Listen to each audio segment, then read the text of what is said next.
Moni nonse. Kwa zake zingapo ambuye Yesu amakala ku Kapernaumu, kudera la nyanja ya Galilea, ndipo chifukwa ena mwa ophunzira ake anali asodzi, nthawi zambiri iwo anagwiritsa ntchito bwato kuti ayende pena ndi pena.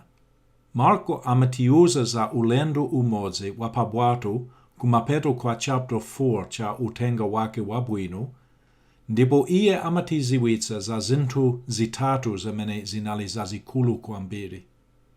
Choyamba chinali namondwe wamkulu kwa basi. Ophunzira ake anali atazolowera mikuntho ya nyanja imene imabwera mwamphamvu ndi mwazizizi, koma uwu unali waukulu woopsa, muti ngakhale iwo anaopa. Mafunde atamenya bwato lawo, iwo anali utsimikiza mtima kuti awonongeke.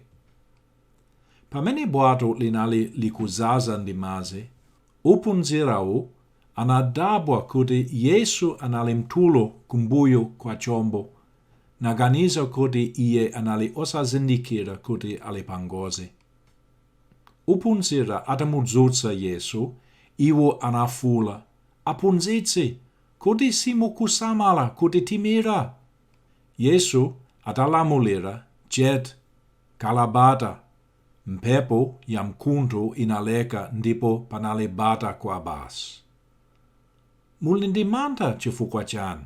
anawafunsa. "Kodi mukanalibe chikhulupiriro?"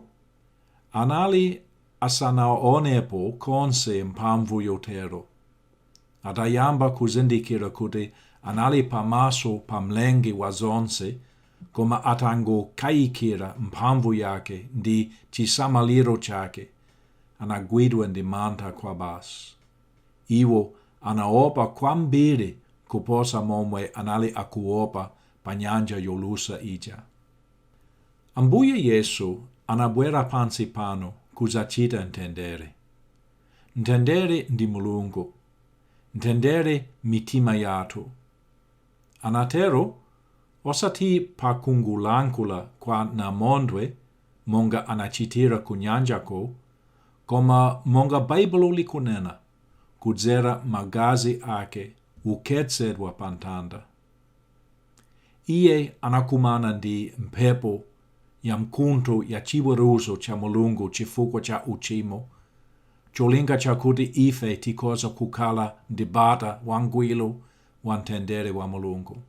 Mukusowa chipulumutso inuyo, ndipo iye akunena kuti mumkhulupirire iye. Akukulonjezani kuti mukachita chotero, mudzasangalala ndi bata lalikulu, mtendere ndi Mulungu, ndiponso mtendere mu mzimu wanu. Ine ndikuyembekeza kuti mutero.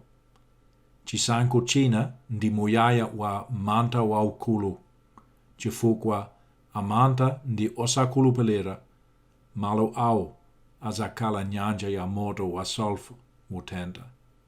Iyi ndi imfa yachiwiri. Zikomo kwambiri, Mulungu akudalitseni.